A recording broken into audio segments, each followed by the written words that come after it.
saf күңелден қабыл итәгәр сирәсәс кәһәнәй güzel яшеллек бергә керләп үтен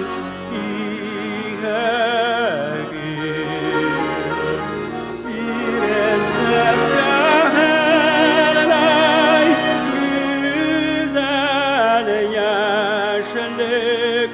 birga gürlep üten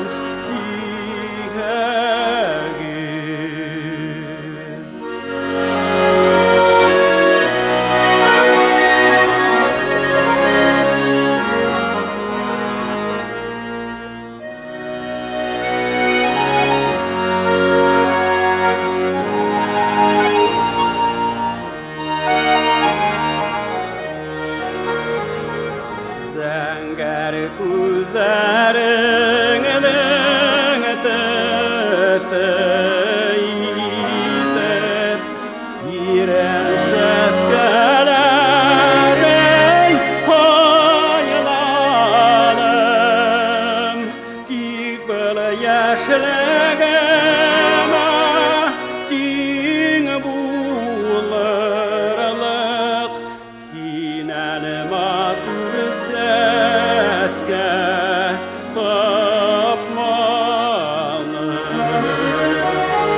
İlk böyle yaşlığıma din bularlık Yine matur seske tapmalı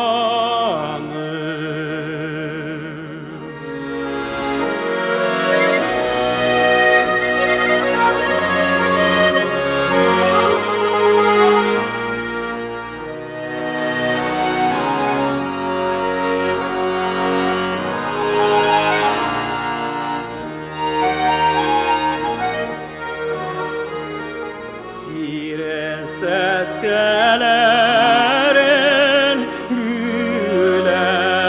gidem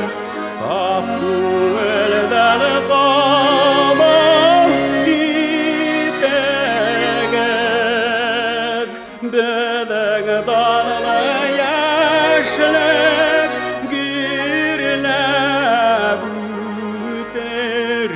Бер теләктә булмак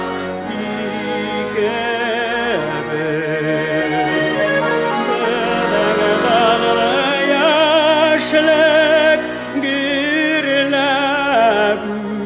ütür Bir tilekte bulur